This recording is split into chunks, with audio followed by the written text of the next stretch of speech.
Why did the laughter stop the moment she stepped into the circle? A second earlier, the room had been loud. Boots scraping concrete, low jokes, someone muttering, "Try not to cry, princess," under their breath. But when she crossed the white line painted on the floor, the sound drained away like oxygen pulled from a sealed room. Alina Torres didn't look like someone meant to be there. She was 5'2", 115 pounds on a generous day. Her sleeves were rolled tight around forearms that carried more veins than muscle, her hair pulled into a regulation bun so tight it tugged at her scalp. She didn't scan the crowd, didn't puff her chest, didn't pretend she belonged. She simply breathed. 7 opponents waited on the perimeter, all Marines, bigger, louder, proven, the kind of men who had already survived places that didn't show up on maps. This wasn't a tournament. It wasn't even training, not really. It was a final evaluation buried inside the Army's Advanced Combat Program at Fort Carson, a test designed to expose limits. One fighter in the center, fresh opponents cycling in. Fight until you quit, or your body makes the decision for you. The record was 4. Nobody had ever reached 5. And nobody, not once, had looked like her. Instructor Marcus Jackson stood with his arms folded, watching her with the same expression he'd worn since the day she arrived. Not anger, not disbelief. Assessment. He had written the report himself months earlier. Too small for combat operations. Liability in the field. Exceptional discipline but unrealistic physical profile.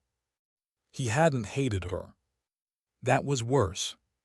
He hadn't expected her to last this long. "Alina Torres," he said flatly, "you understand the rules." "Yes, Sergeant Major." No tremor in her voice, but inside something else stirred, not fear, not doubt. Memory. The circle smelled like disinfectant and sweat, but for a brief moment she smelled wet soil, heard cicadas, felt small hands guiding hers, correcting angles, reminding her to relax her shoulders. Size doesn't matter, Anik, physics does. Her first opponent stepped forward. Rodriguez, 6'1", 210 pounds, former Golden Gloves boxer, arms loose, chin high, the kind of confidence that comes from knowing you're supposed to win. He smiled as he entered the circle. 30 seconds later, he was on the ground, arm locked, tapping hard enough that the sound echoed. A ripple passed through the room. "Lucky," someone whispered. Alina released the hold immediately and stepped back, heart already hammering. Her lungs burned, but she forced her breathing slow. This wasn't about winning fast. It was about lasting. Second opponent, Williams, former wrestler, heavy base. He didn't rush, tried to smother her to press weight and gravity into her frame. 45 seconds later, his shoulder was pinned, his leverage gone. The murmurs grew louder. Third opponent stepped in, and the room went quiet again. Marcus Jackson removed his cover and handed it off before stepping into the circle himself.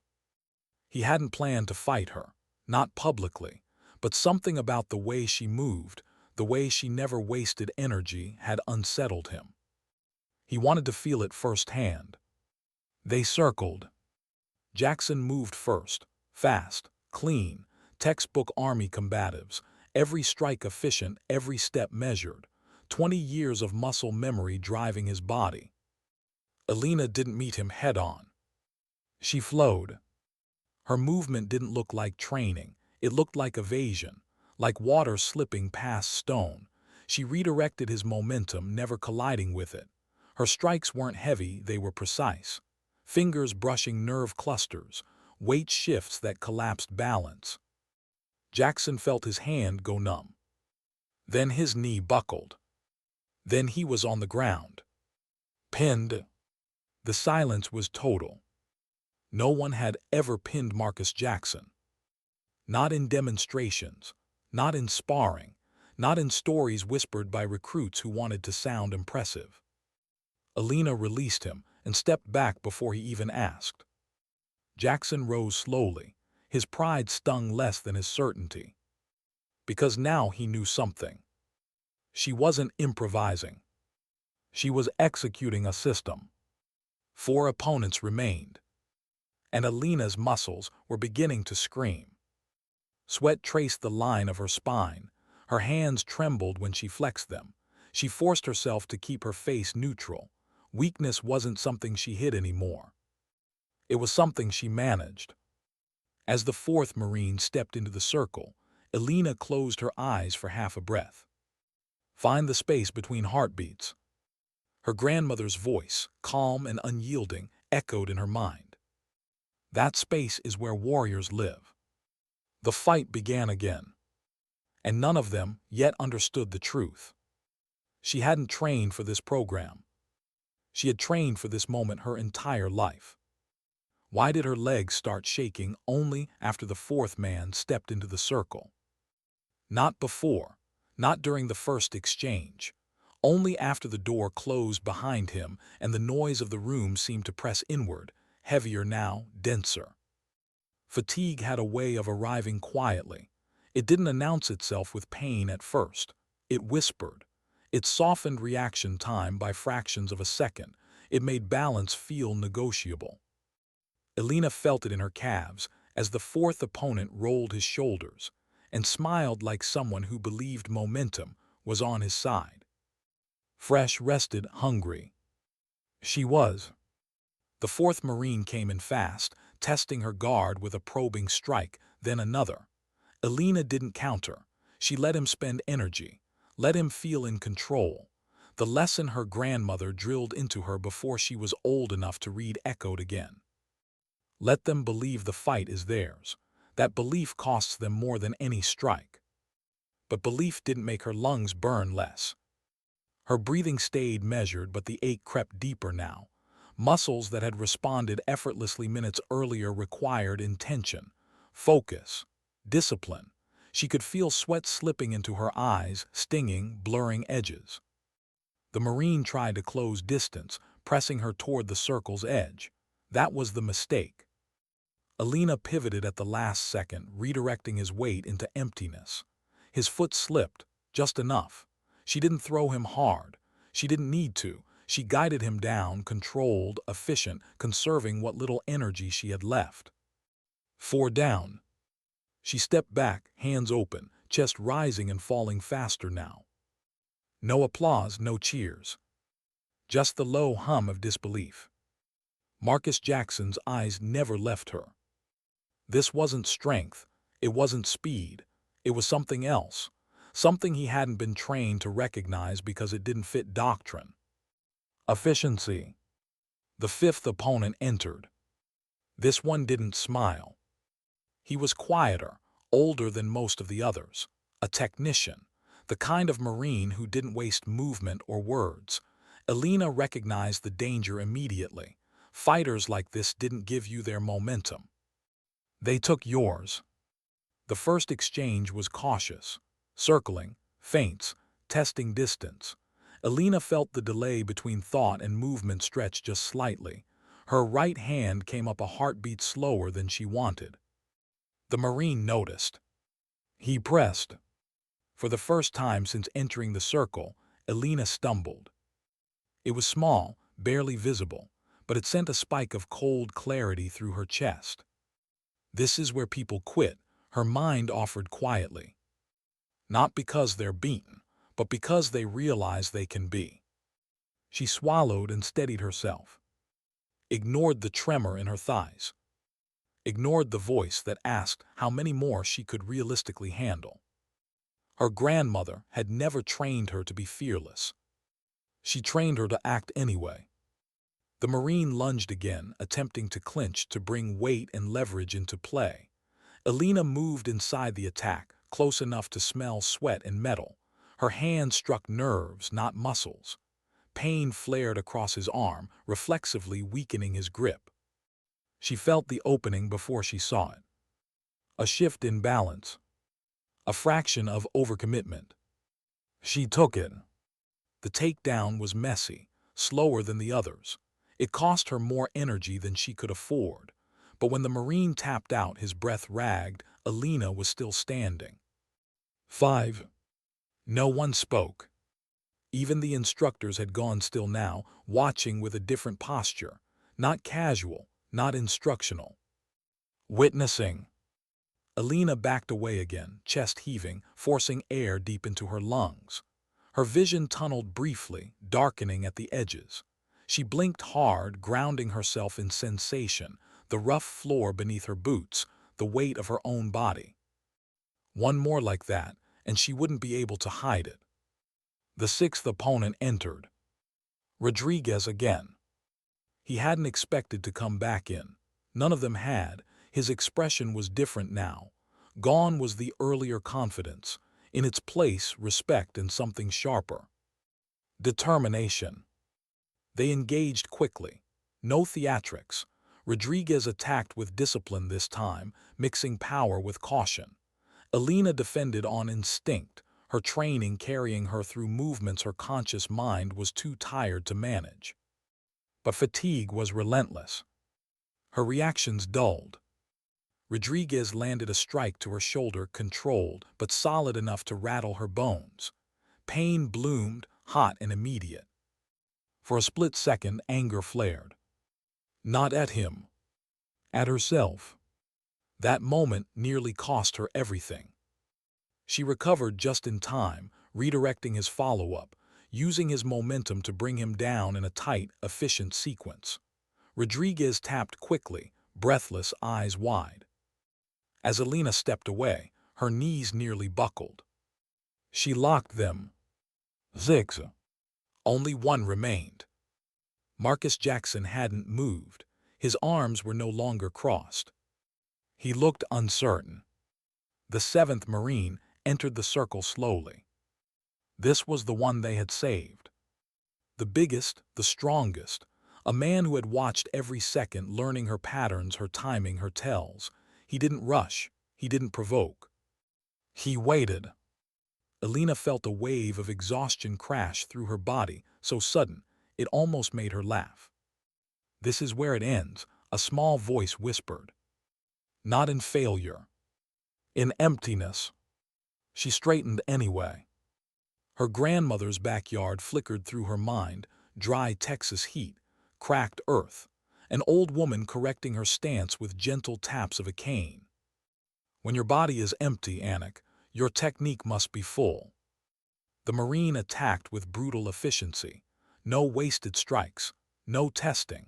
He aimed to overwhelm her remaining reserves. Alina absorbed, deflected, moved. But she was slower now. A strike glanced off her ribs. Another grazed her jaw. The crowd shifted, sensing the change. She tasted copper. Her legs burned. Her arms felt heavy, unresponsive. She couldn't rely on speed anymore. So she relied on something older. Timing. As the Marine committed to a powerful forward drive, Alina stepped not away but into danger, into the space he assumed was his. Her hands didn't strike. They guided, redirected. His balance collapsed inward, betrayed by his own force. Alina dropped with him, using gravity, not strength, to bring him down. They hit the ground hard. For a terrifying moment, she felt him resist, trying to muscle out. She adjusted, shifted her weight, found the angle her grandmother had shown her when she was barely tall enough to reach her waist. The resistance faded. Tap. It took a second for the sound to register. Then another. Marcus Jackson's voice cut through the stillness. Time. Alina didn't move right away. She stayed where she was, chest pressed to the mat, breathing like she'd just surfaced from deep water. Her hands trembled openly now. She didn't hide it. She didn't need to. When she finally stood, the room didn't erupt. It stayed silent. Not disbelief anymore. Recognition. 7 opponents. 0 losses. A new record that no one had believed possible. Marcus Jackson approached her slowly, eyes searching her face, her posture, her exhaustion. Where did you learn to fight like that? he asked quietly. Alina wiped sweat from her brow, steadying her voice. My grandmother. He nodded once. Not approval. Acceptance. As the Marines filed out, some avoiding her gaze, others meeting it with something close to reverence, Alina felt something unexpected settle in her chest. Not pride. Relief. Because for the first time since she'd arrived at Fort Carson, she hadn't just survived their doubts. She had outlasted them. And somewhere far away, an old woman who had once fought invaders with bare hands would have smiled softly and said nothing at all. Sometimes dignity doesn't argue. It simply endures. Why did the victory feel heavier than defeat when the lights finally dimmed? Alina noticed it only after the room emptied, after the Marines filed out in tight clusters, voices low, glances stolen, after the instructors broke formation and returned to their quiet authority, after the white circle was wiped clean like nothing extraordinary had happened there at all. Only then did her hands begin to shake. Not the controlled tremor of exhaustion, something deeper, something emotional, finally unrestrained. She sat alone on the edge of the mat, boots flat on the floor, elbows on her knees, staring at nothing. Her body had done what it was trained to do. Her mind, however, lagged behind, replaying moments she hadn't had time to feel. The hit to her ribs. The taste of blood. The moment her legs almost failed her. You survived, a rational voice said. But another whispered something more dangerous. They'll be watching you now. The locker room smelled of antiseptic and old sweat. Alina changed slowly, every movement reminding her of damage she'd postponed acknowledging. Purple bruises bloomed along her side. Her shoulder throbbed with a dull insistence. She pressed her forehead against the cool metal of the locker and closed her eyes. When she was little, pain had been a lesson. Sophia never comforted her immediately. First came stillness, assessment, understanding. Pain tells you something, Anik. Listen before you respond. Now, years later, Alina listened. Her body wasn't broken, but it was close enough to remind her that skill didn't make her invincible, only careful, only disciplined. That night, sleep didn't come easily. Every time she drifted, the circle returned. The faces blurred together. The sound of tapping echoed too loudly. She woke before dawn, heart racing, breath shallow, staring at the dark ceiling of her barracks. She wasn't afraid of losing. She was afraid of being seen. By morning, the program resumed as if nothing had changed. Training schedules were posted, names called, orders given, no speeches, no recognition, just routine, the military's way of absorbing the extraordinary without letting it disrupt the machine. But subtle shifts followed her everywhere. Conversation stopped when she entered a room. Seats opened beside her that had never been vacant before. During drills, eyes lingered longer now, measuring, curious. Not all of it was friendly. Some recruits respected her. Others resented her. She felt it during paired exercises, grips a little tighter, strikes a little sharper. Nobody crossed the line, but they tested her, probing for weakness, for proof that yesterday had been luck. Alina didn't rise to it. She didn't need to. Marcus Jackson watched everything. He said nothing publicly, but he adjusted her schedule, assigned her to scenarios that demanded judgment more than strength, situations where restraint mattered as much as aggression. Urban simulations, low visibility movement, decision-making under fatigue. She excelled not flawlessly but thoughtfully. When she failed, she adapted. When she succeeded, she didn't gloat. That, more than the circle, began to change how they saw her. One afternoon, after a particularly grueling CQB exercise, Sergeant Ryan Cooper approached her. He had been quiet since their exchange days earlier, his respect still unspoken but present. "You don't fight like anyone I've trained," he said as they stood near the firing line. the smell of cordite hanging in the air. "I wasn't trained by anyone you trained," Alina replied. Cooper studied her for a moment. "You ever consider teaching?" The question surprised her. "I'm still learning," she said honestly. "So are we," he replied, then walked away. That night, Alina called Sophia. The old woman's face filled the small screen, lined and familiar, eyes sharp despite the years. "You're carrying something heavy," Sophia said after listening quietly.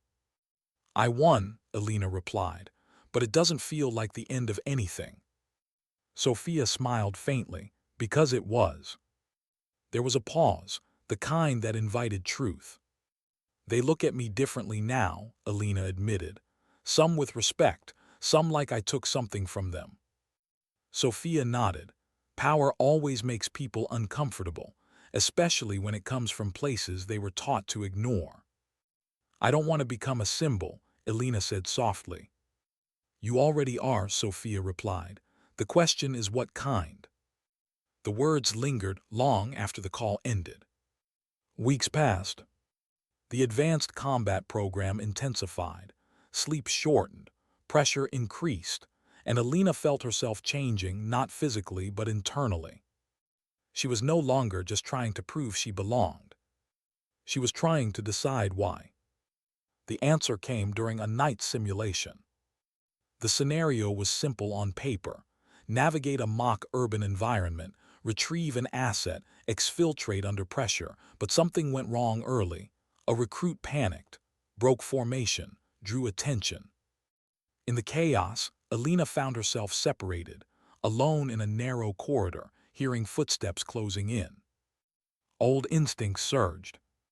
End it quickly, neutralize everything in your path. But then she saw the fear in the recruit's eyes when he stumbled into her position, young, overwhelmed, not ready for this moment. She had a choice: fight through him, or protect him. She chose the latter. She repositioned, created space, guided him through breathing, through movement, through the panic that threatened to freeze him in place.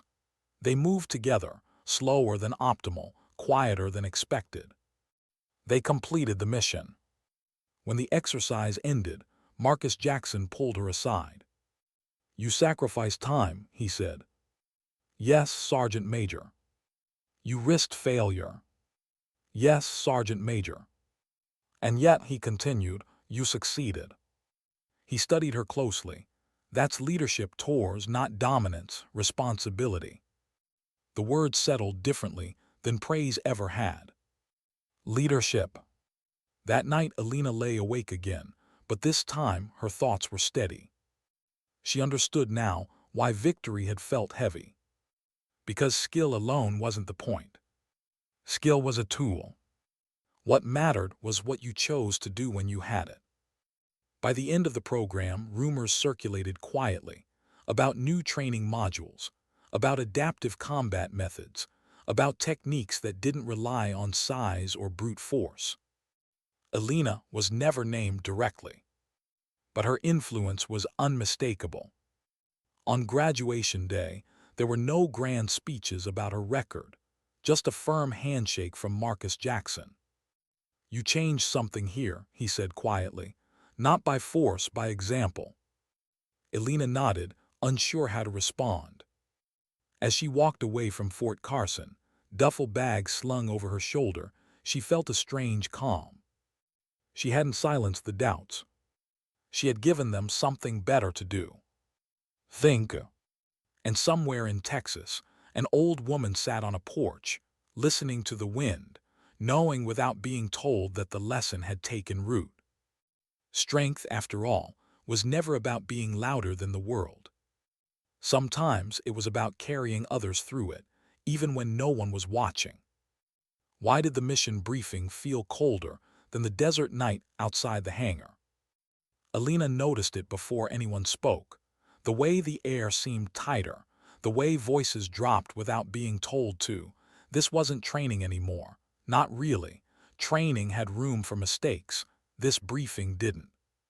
She stood near the back of the room, helmet under her arm, eyes forward.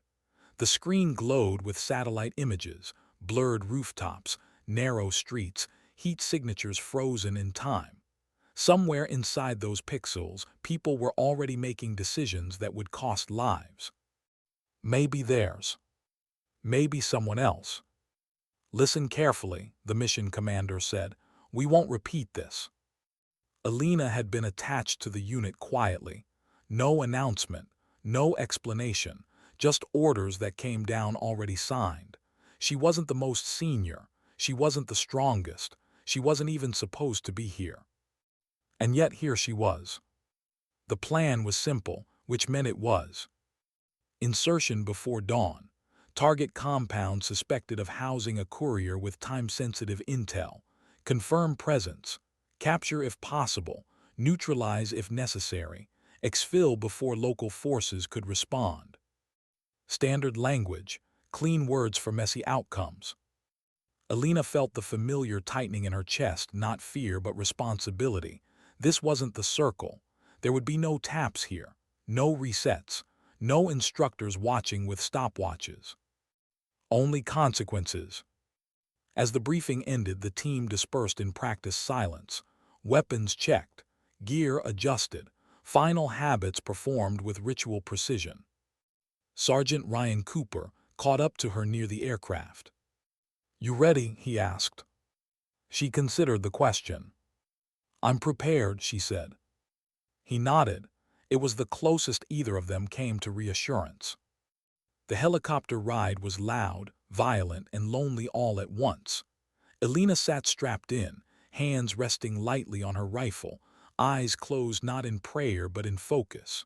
She slowed her breathing, feeling the vibration of the rotors travel through her bones. Her grandmother's voice didn't come this time. Instead, it was her father's.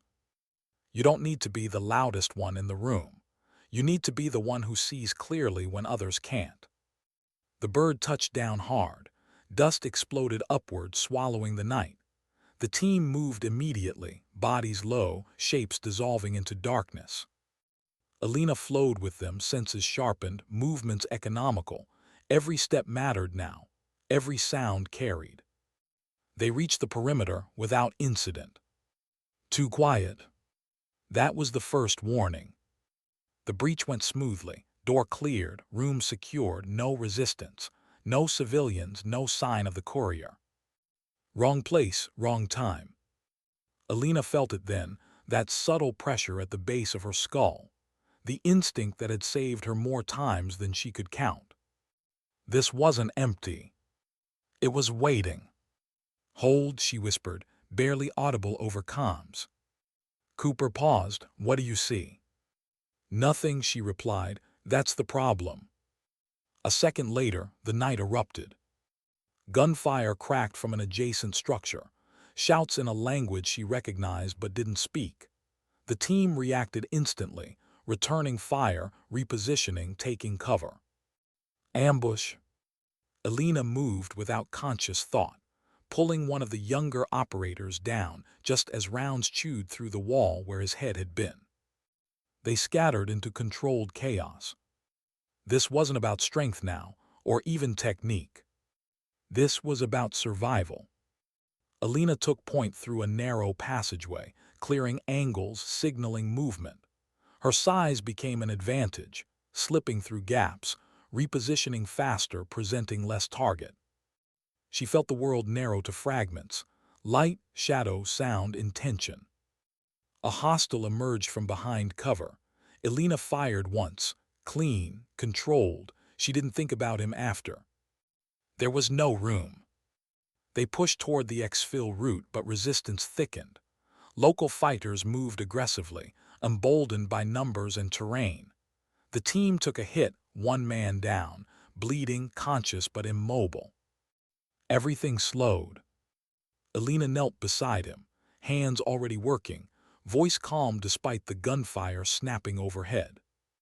"Stay with me," she said. "Breathe." She applied pressure, assessed damage, rerouted the team around them with quick hand signals. Cooper met her eyes across the chaos. "What do you need?" She pointed, he understood. They moved together, not as rank and subordinate, but as two people making decisions that mattered. When exfil finally came, it was late and violent. The bird hovered under fire, team piling in, bodies dragged, wounds treated, weapons never lowered. Elena climbed aboard last.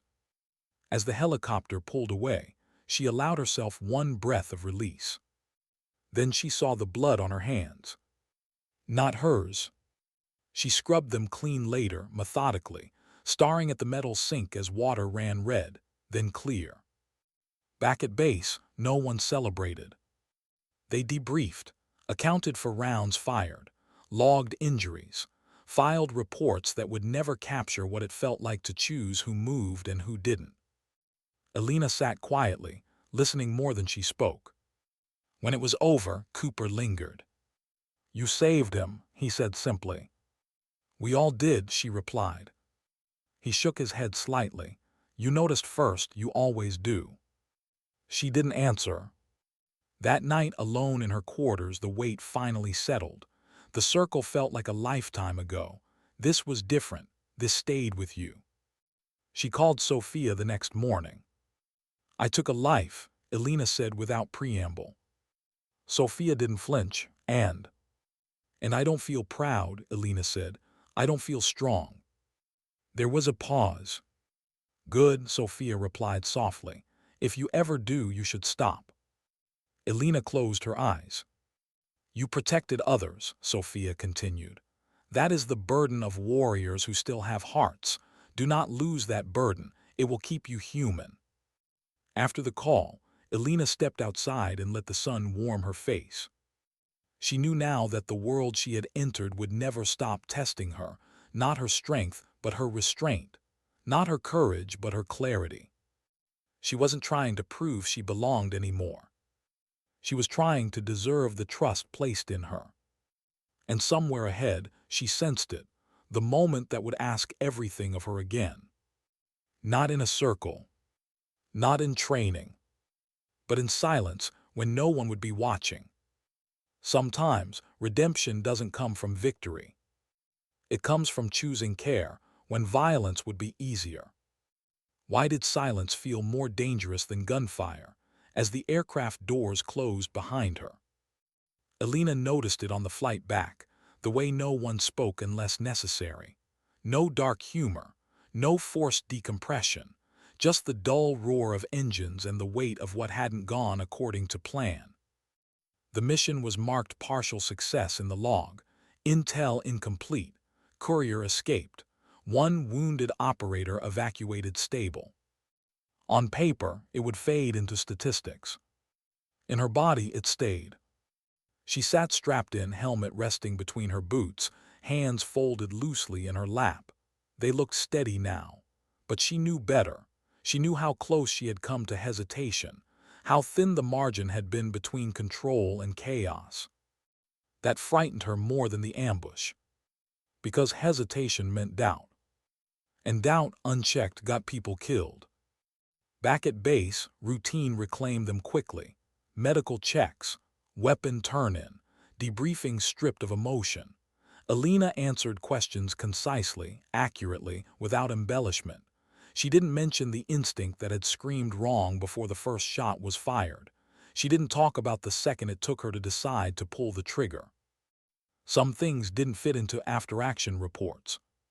Sleep became fragmented. Not nightmares, not exactly. Just moments where her mind replayed small details on loop. The way dust had hung in the air, the sound her boots made on concrete, the weight of another person's blood on her gloves. She trained harder to compensate. Longer runs, more reps, extra time in the mat room when no one else was there. Movement for her had always been a way to think. Now it was a way to quiet the questions that surfaced when she stopped. Sergeant Cooper noticed. "You're burning the candle wrong," he said one evening, watching her work a heavy bag long after the others had left. Elena didn't stop. "I'm fine." He waited until she finished the sequence before speaking again. "That's not what I said." She rested her forehead briefly against the bag, breathing slow, then stepped back. Sweat dripped from her chin. "I can't afford to slow down," she said. Cooper crossed his arms. "No, you can't afford not to know why you're speeding up." The words landed harder than any strike. A week later, new orders came down. Joint exercise, Marines attached, close quarters evaluation with mixed leadership, the kind of scenario that turned subtle tensions into open challenges. Alina read the roster once, then again. 7 Marines. She felt it immediately, the undercurrent. The unspoken "let's see if the story's true" energy that followed her now like a shadow. The first day was polite, professional, respectful on the surface. The second day tested patience. During a drill, one Marine, taller, louder, wearing confidence like armor, smirked as she took position. "Try not to cry, princess," he muttered, not quite quiet enough. The room went still. Alina felt the familiar tightening in her chest, not anger, something colder. She met his eyes calmly. "Ready when you are." They squared off. He attacked aggressively, using reach and power to dominate space. Alina didn't rush. She let him feel strong, let him believe the narrative he'd brought with him. When he overcommitted, she moved. Not dramatically, not violently. Decisively. She redirected his momentum, compromised his balance, and put him on the mat in seconds. Clean, controlled, no unnecessary force. The silence afterward was different from Fort Carson. He rose quickly, face flushed, jaw tight. He didn't say anything. The others watched her more carefully after that. The evaluation continued. Pairings rotated. Pressure mounted. Alina stayed consistent, calm, adaptive, restrained. Until the final exercise. One fighter versus many. Unannounced. No record to chase. No audience to impress. Just a test. The Marines came in hard, not maliciously, but competitively. Each wanted to be the one who solved her, who found the weakness beneath the reputation. Alina felt fatigue creep in again, familiar and unwelcome. Her body remembered this feeling, but this wasn't the circle. These men weren't stepping in one at a time. They overlapped, crowded, tested her awareness. She took a hit to the shoulder, redirected another, slipped free by inches. Her breathing shortened, her calves burned. For a moment, panic brushed the edges of her control. Then she remembered something Sophia had said long ago, while tracing patterns in the dirt with a stick. "When many press you at once, Anik, they think they are stronger, but many are harder to move together. They trip over each other's certainty." Alina adjusted. She stopped trying to dominate the center. She moved them, positioned herself so they blocked one another, used angles, not force, timing, not speed. One by one, they lost rhythm, lost cohesion. When the exercise ended, the room was quiet again, but this time there was no skepticism left in it. Only understanding. Later that evening, Alina sat alone outside, boots planted on the concrete, looking up at a sky thick with stars. She called Sophia, unsure why, only knowing she needed to hear her voice. "They don't doubt me anymore," Alina said. "And how does that feel?" Sophia asked.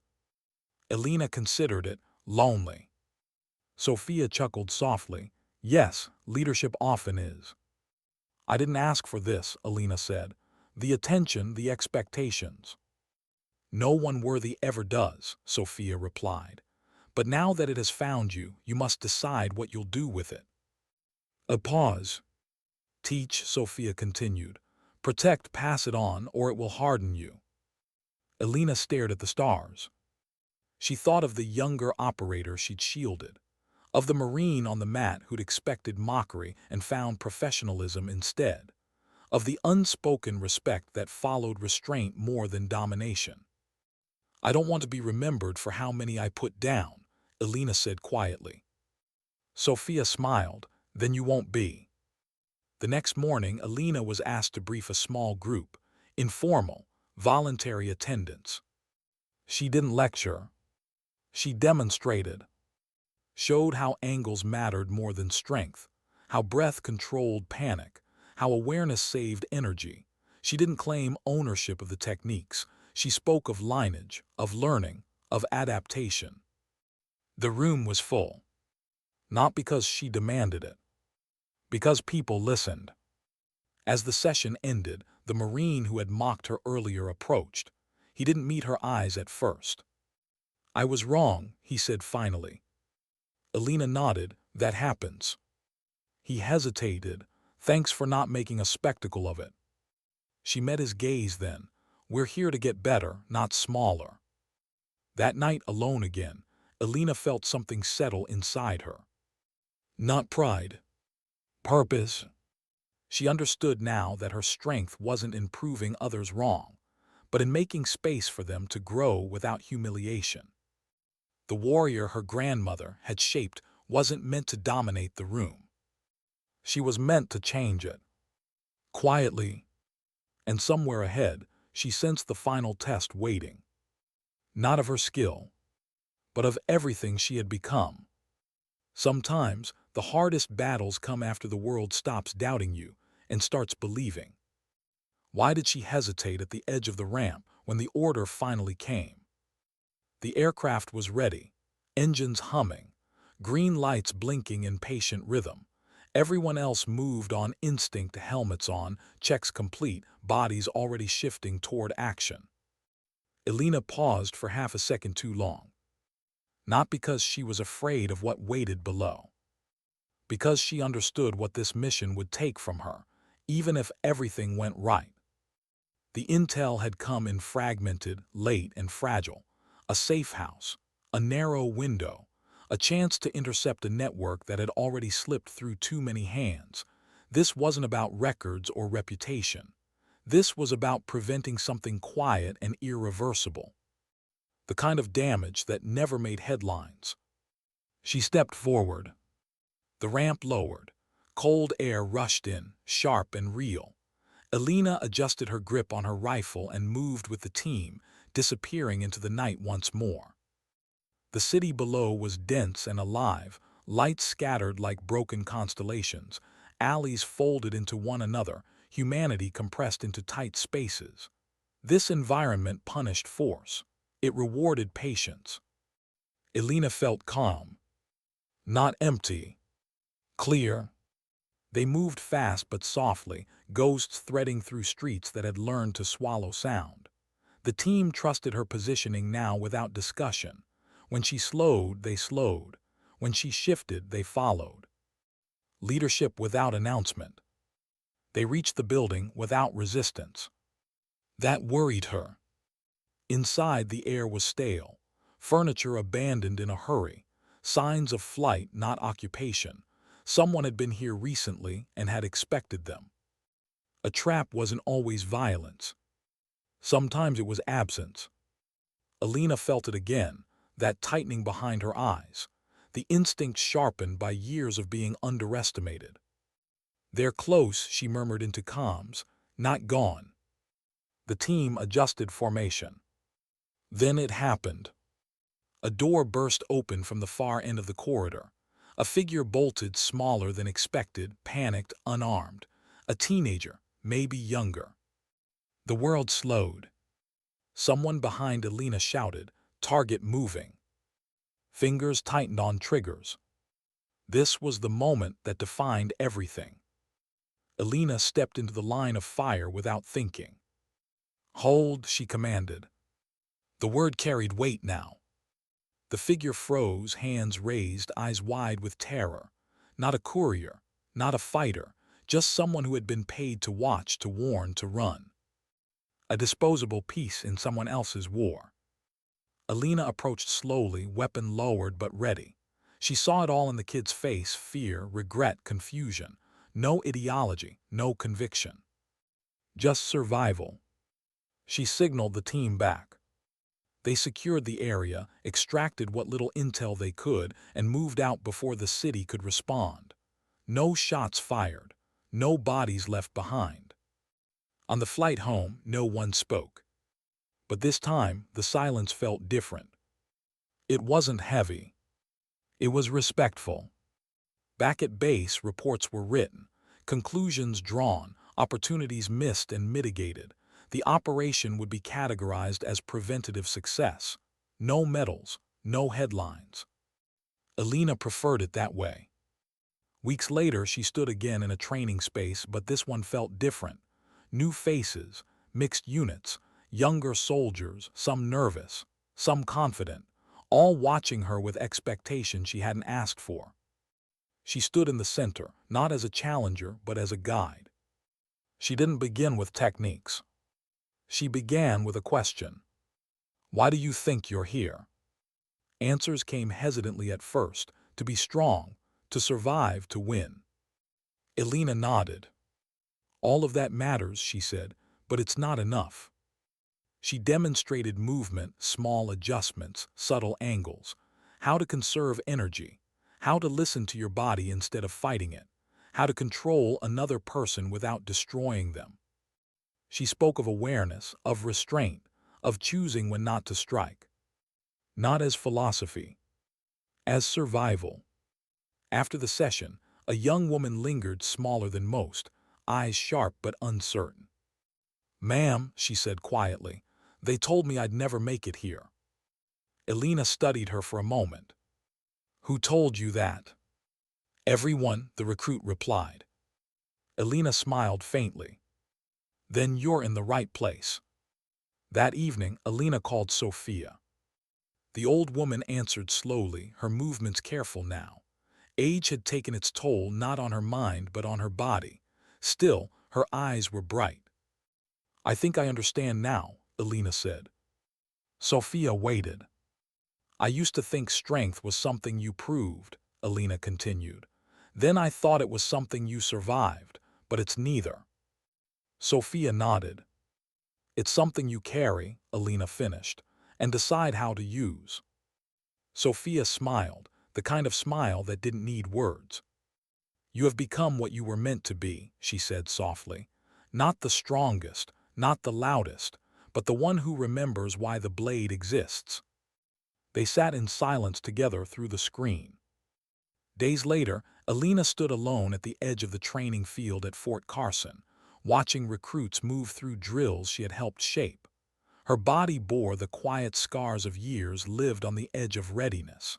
Her face carried calm that couldn't be taught.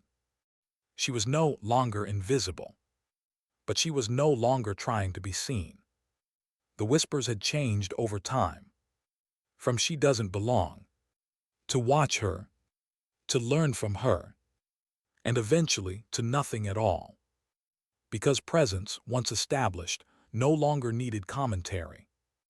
As the sun dipped low, Alina turned to leave.